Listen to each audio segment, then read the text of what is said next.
नमस्कार, ट्रांसलेशन के इस वीडियो में आप सभी का स्वागत है।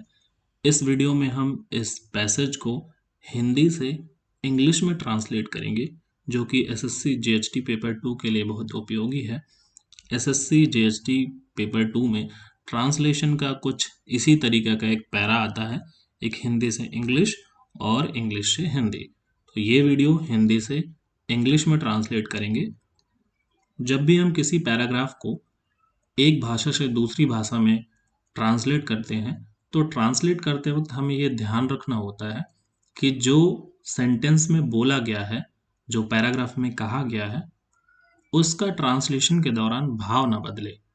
शब्दों का इस्तेमाल भले ही आप कुछ और कर सकते हैं, लेकिन जो कहा गया है उसमें उसका भाव ना बदले। तो आइए ये वाला ट्रांसलेशन करते हैं और देखते हैं कि कहाँ कहाँ पर हमें दिक्कत हो रही है, कहाँ कहाँ पर प्रॉब्लम हो रही है। और ऐसे बहुत सारे ट्रांसलेशन के पैसेज हम लोग ट्रांसलेट करेंगे और धीरे धीरे ऐसी प्रैक्टिस करने के बाद हम एक अच्छा ट्रांसलेशन कर पाएंगे और हम अपने एग्ज़ाम में अच्छा स्कोर कर पाएंगे। तो सबसे पहले मैं 2-3 चीज़ें बता दूं कि ट्रांसलेशन जो भी कर रहे हैं या जो भी इस वीडियो को देख रहे हैं, वो लोग पहले ग्रामर का थोड़ा बेसिक नॉलेज ले लें, क्योंकि अगर आपके पास बेसिक नॉलेज नहीं होगा ग्रामर का तो शायद आपके लिए मुश्किल हो जाएगी। इस पैराग्राफ में मैंने बहुत छोटे छोटे सेंटेंसेस लिए हैं, जिससे आपको शुरुआती दौर में दिक्कत ना हो ट्रांसलेशन में। लेकिन हम धीरे धीरे पैराग्राफ के जो सेंटेंसेस हैं उनको हम थोड़ा बड़े करेंगे और फिर बड़े बड़े सेंटेंसेस को हम लोग ट्रांसलेट करेंगे, जिससे क्या होगा कि अगर एग्ज़ाम में किसी भी तरीके का पैराग्राफ आ जाता है, छोटे सेंटेंसेस हो या फिर उसमें बहुत ज़्यादा बड़े बड़े सेंटेंसेस हो, हमारे लिए कुछ भी दिक्कत वाली बात नहीं होगी, हम आराम से उसको ट्रांसलेट कर पाएंगे। आप इस पैराग्राफ में देख रहे हैं सेंटेंसेस को बहुत छोटा रखा गया है, और सेंटेंसेस को छोटा रखने के साथ साथ पैराग्राफ को भी छोटा रखा गया है, क्योंकि ये पहला वीडियो है ट्रांसलेशन की सीरीज़ में। तो मैं चाहता हूँ कि हम जो ट्रांसलेशन शुरू करें उसमें धीरे धीरे हम लोग अपना कॉन्फिडेंस बढ़ाते बढ़ाते और बड़े ट्रांसलेशन की ओर बढ़ें। तो आइए शुरू करते हैं। सबसे पहले पहला सेंटेंस देखिए।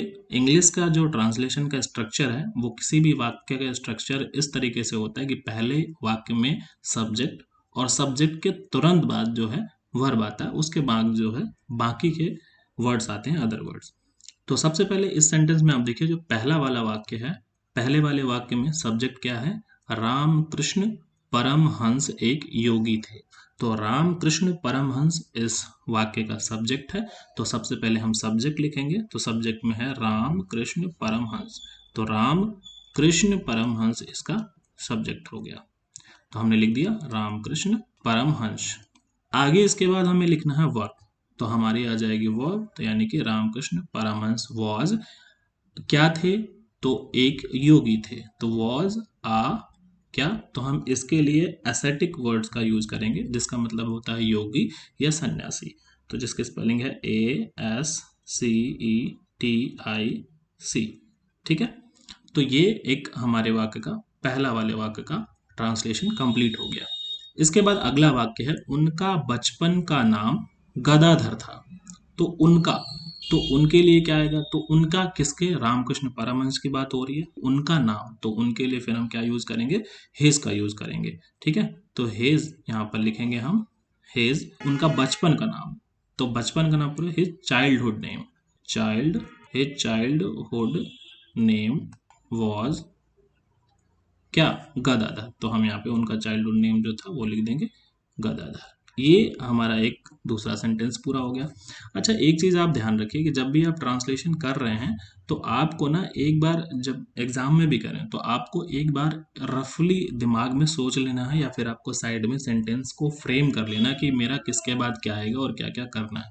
देन उसके बाद ही आपको एक अच्छे से जो आपका सेंटेंस ट्रांसलेट हो जाएगा, तो फिर आपको अपनी फेयर कॉपी में लिखना है, क्योंकि वहाँ पर आप अगर लिखेंगे और फिर काट पीट करेंगे तो थोड़ा सा कॉपी आपकी बेकार लगेगी। अगला सेंटेंस है, उनकी शिक्षा दीक्षा बहुत ऊंची नहीं थी, किंतु जो बातें वे कह गए वे अनूठी थी। तो देखिए, किंतु से दूसरा सेंटेंस जुड़ा हुआ है। तो पहला सेंटेंस है, उनकी शिक्षा दीक्षा बहुत ऊंची नहीं थी। तो पहले इस सेंटेंस को बनाएंगे। तो इस सेंटेंस को जब बनाएंगे तो हम पहले उस सेंटेंस का भाव समझेंगे कि उनकी शिक्षा दीक्षा बहुत ऊंची नहीं थी, यानी कि वो बहुत एजुकेटेड नहीं थे। कौन? रामकृष्ण परमहंस। ठीक है, तो हम यहाँ पे इसको ट्रांसलेट ऐसे कर सकते हैं कि थी आ रहा है, ये भी पास्ट टेंस में है, तो हम इसको लिखेंगे he was not very learned, ठीक है, he was not very learned man, यानी कि उनकी शिक्षा दीक्षा बहुत ऊंची नहीं थी। आप चाहें तो दूसरे तरीके से भी इसको ट्रांसलेट कर सकते हैं, और मैंने इसको भाव से थोड़ा सा ट्रांसलेट किया कि उनकी शिक्षा दीक्षा बहुत ऊंची नहीं थी, यानी कि वो बहुत ज़्यादा मतलब पढ़े लिखे नहीं थे, यानी कि बहुत ज़्यादा उन्होंने पढ़ाई नहीं की। जो बातें वे कह गए वे अनूठी थी। तो जो बातें वे कह गए तो मतलब उन्होंने कुछ कुछ एक अच्छी बातें कही हैं, तो उनकी बातें जो कह गए वे, तो वो अनूठी थी। तो उसके लिए हम यूज करेंगे जो कुछ। ठीक है, जो के लिए वट एवर, जो, तो जो कुछ भी, तो जो कुछ भी वे कहे गए, तो वट एवर ही हैड यूटर्ड, तो यहाँ पे लिखेंगे वट एवर ही हैड, जो भी वे कह गए, तो यूटर्ड इसके लिए यूज करेंगे। जो कुछ भी वे कह गए यूटर्ड, तो अब ये तो इसके लिए होगा कि वट एवर, जो कुछ भी वे कह गए, तो जो बातें वे कह गए, वट एवर ही यूटर्ड, ठीक है। सो वे अनूठी थी, तो इसके लिए क्या लिखेंगे? इज जस्ट अमेजिंग, ठीक है, क्योंकि ये हैं तो ये वे अनूठी हैं, तो इस वर्तमान में अनूठी है ना, पहले उन्होंने कोई बातें कही और वर्तमान में वो बातें अनूठी हैं, तो इसके लिए हम यूज करेंगे इज जस्ट अमेजिंग। राइटिंग को थोड़ा सा इग्नोर करेंगे, ठीक है, इज जस्ट अमेजिंग। ठीक है, फिर आगे स्वामी विवेकानंद उनके शिष्य थे, तो इस सेंटेंस को आगे ट्रांसलेट करना है। तो अब देखिए हमारा सब्जेक्ट बदल गया, तो हम आगे सब्जेक्ट जो दिया गया है उसको लिखेंगे। स्वामी विवेकानंद यहाँ पर सब्जेक्ट है, तो हम लिखेंगे स्वामी विवेकानंद, स्वामी विवेकानंद, ठीक है, स्वामी विवेकानंद, स्वामी विवेकानंद वॉज, थे ना, तो वॉज उनके शिष्य, तो उनके शिष्य के लिए Swami Vivekananda was his disciple बोलते हैं, तो वॉज हिज डिसाइपल। आगे का सेंटेंस देखेंगे, उनका बचपन का नाम नरेंद्र था, तो अगेन हमने इससे पहले एक सेंटेंस यहाँ पे बनाया हुआ, his childhood name was Gadadhar, तो इनके लिए भी हम वही सेंटेंस यूज करेंगे, his childhood name, childhood name was, his childhood name was Narendra, तो हम यहाँ पे नरेंद्र, उनका बचपन का नाम जो क्या था, नरेंद्र था। ठीक है, तो ये सेंटेंस यहाँ पे पूरा होता है फुल स्टॉप लगा के। अब आगे आप सेंटेंस देखेंगे, इस सेंटेंस में क्या कहा गया है कि रामकृष्ण परमहंस ने ही उन्हें विवेकानंद बनाया, तो पहले वे एक साधारण व्यक्ति थे और फिर उनको महान व्यक्तित्व वाले विवेकानंद बनाया। तो उसके लिए हम क्या ट्रांसलेट करेंगे कि रामकृष्ण परमहंस, क्योंकि ये इसका सब्जेक्ट है, तो हम आगे लिखेंगे राम कृष्ण परमहंस, रामकृष्ण परमहंस इसका सब्जेक्ट हुआ, तो रामकृष्ण परमहंस ने उन्हें विवेकानंद बनाया, तो क्या किया, बनाया, तो हम लिखेंगे इसके लिए यहाँ पे मेड, रामकृष्ण परमहंस मेड, और किसको मेड किया, हिम, उन्हें, ठीक है, तो मेड हिम, आगे क्या बनाया, विवेकानंद, तो उसके लिए हम यहाँ पे दा का यूज करेंगे, तो यहाँ पर लिखेंगे दा विवेकानंद। अब यहाँ पर अगला सेंटेंस देखिए, और से जुड़ा हुआ, और वे विश्वविख्यात हुए, तो हम उसके लिए कंजंक्शन, ये डॉट हटा देंगे यहाँ से, ये नहीं लगेगा, full stop, and he became famous world wide, ठीक है, तो ही बिकेम फेमस, वो वर्ल्ड वाइड फेमस हुए ना, पूरे विश्व विख्यात हुए, तो he became famous world wide. वे कहते थे कि रामकृष्ण ज्ञान, योग, भक्ति और कर्म के साक्षात स्वरूप थे। तो देखो इस सेंटेंस को थोड़ा सा बड़ा है, तो इस सेंटेंस को पहले ब्रेक करेंगे, वे कहते थे, यहां तक इसको पहले ट्रांसलेट करेंगे, तो हम इसके लिए लिखेंगे कि ही यूज्ड टू से, ठीक है, यूज्ड टू से, तो क्योंकि पास्ट में है तो यूज्ड टू से, तो लिखेंगे ही यूज्ड टू से, मतलब वो अक्सर कहता है, वो कहते हैं ना कि वो यूज टू है, वो ऐसे ही कहते रहता है। तो जैसे नॉर्मल लैंग्वेज में आजकल बोलते हैं हम कि ही यूज टू से, या वो यूज टू हो गया इन सबसे। तो वे यूज टू थे, यानी कि ही यूज टू से, तो ही यूज्ड टू से, अब वो क्या से, दैट, इसके लिए दैट लगाएंगे कि he used to say that Ramakrishna jnana yoga भक्ति कर्म के साक्षात स्वरूप थे। ठीक है, तो दैट क्या, रामकृष्ण, कौन, रामकृष्ण, तो रामकृष्ण लिख देंगे कि रामकृष्ण, रामकृष्ण थे, वॉज, क्या थे, वॉज एन एपिटोमी, तो साक्षात स्वरूप जिसके लिए होता है साक्षात स्वरूप, तो एपिटोमी। ठीक है, तो वॉज एन एपिटोमी। एन क्यों लगाएंगे, क्योंकि यहाँ पर वोवेल आ रहा है, एपिटोमी, क्योंकि वोबल का साउंड जब आता है तो हम एन का यूज करते हैं, आ का यूज नहीं करते हैं।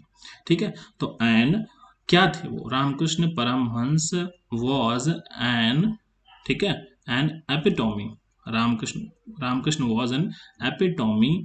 अब यहाँ पे देखो इसके बाद क्या लिखेंगे, ऑफ, ये के लिए लगाएंगे ऑफ, तो क्या करेंगे यहाँ पे लिखेंगे हम लोग ऑफ। ठीक है, ऑफ लिख दिया। फिर इसके बाद हम ये देखेंगे पूरा कि क्या थे, साक्षात किसके थे, तो ज्ञान योग भक्ति और कर्म, तो हम यहाँ से शुरू करेंगे, तो ऑफ लिखेंगे और फिर यहाँ पे लिखेंगे नॉलेज, तो KNOWLEDGE, नॉलेज, फिर कॉमा लगाएंगे, योग एंड लगाएंगे, सॉरी योग नहीं, अभी एंड नहीं, अभी एक और लगेगा, भक्ति भी है, तो इसके लिए हम लगा सकते हैं डिवोशन। ठीक है, डिवोशन, फिर अब लगाएंगे यहाँ पे एंड। ठीक है, कर्म के लिए क्या लगाते हैं, डीड। ठीक है, डिवोशन एंड डीड। ठीक है, तो यहां तक हमारा सेंटेंस हो गया। अब आगे, उनका जीवन हमें समुद्र से भी गहरा, तो अब एक सेंटेंस ये हो गया, फिर कंजंक्शन यहाँ और से जुड़ा हुआ है, आकाश से भी विस्तृत लगता है, तो उनका जीवन, किनका जीवन, उनका, तो हिज लाइफ। ठीक है, यहाँ पर भी पॉजिटिव केस आ गया, तो हम लगाएंगे हिज लाइफ। ठीक है, यहाँ पे हिज लाइफ, हिज लाइफ, अब उनका जीवन। ठीक है, अब उनका जीवन लगता है, तो यहां पर पास्ट टेंस में नहीं है, देखो लगता है, प्रेजेंट में, अभी वर्तमान में हमें लग रहा है, तो हम इसको पास्ट टेंस नहीं लगाएंगे। हिज लाइफ, लगता है के लिए हम सीम्स भी लगा सकते हो और अपीयर्स भी लगाते हैं, लेकिन यहाँ पर अपीयर्स जो है वो ज्यादा सुटेबल होगा, हिज लाइफ अपीयर्स। ठीक है, तो अपीयर्स लगाएंगे, यहाँ पे एस भी लगेगा। ठीक है, क्योंकि सिंगुलर है, तो his life appears to us, किसको, हमें, देखो ना, उनका जीवन हमें, तो his life appears to us. ठीक है, हिज लाइफ विस्तृत लगता है, लगता है, अपीयर्स किसको, हमें लगता है, तो to us, appears to us. और फिर आगे देखेंगे अपीयर्स टू अस के बाद क्या लगता है हमको, तो समुद्र से भी गहरा, तो समुद्र से भी गहरा के लिए क्या लगाएंगे, डीपर देन ओशियन। ठीक है, तो हम यहाँ पे लिखते हैं डीपर देन ओशियन।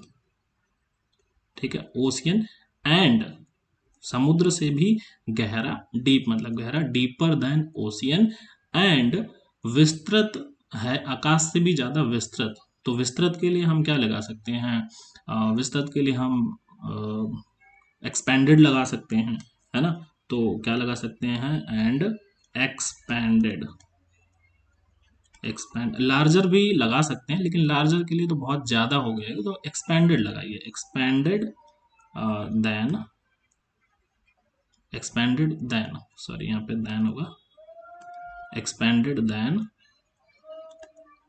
क्या, स्काई।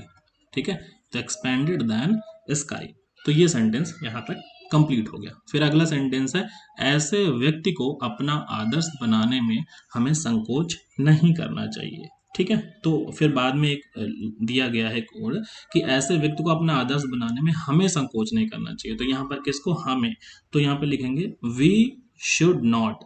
ठीक है, हमें नहीं करना चाहिए ना, तो वी शुड नॉट, अब क्या नहीं करना चाहिए, we should not hesitate, hesitate नहीं होना चाहिए।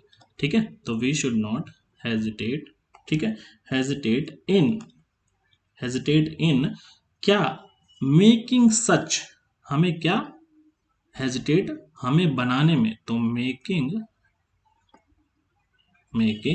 सच, ठीक है, सच मतलब इस तरह का, सच पर्सनैलिटी, ठीक है, इस तरह के व्यक्ति को सच पर्सनैलिटी या सच पर्सन भी लिख सकते हैं, such person, such person are role model, ठीक है। तो ये सेंटेंस आखिरी सेंटेंस था कि ऐसे व्यक्ति को, हाँ, ऐसे व्यक्ति को अपना आदर्श बनाने में हमें संकोच नहीं करना चाहिए। कैसे व्यक्ति को?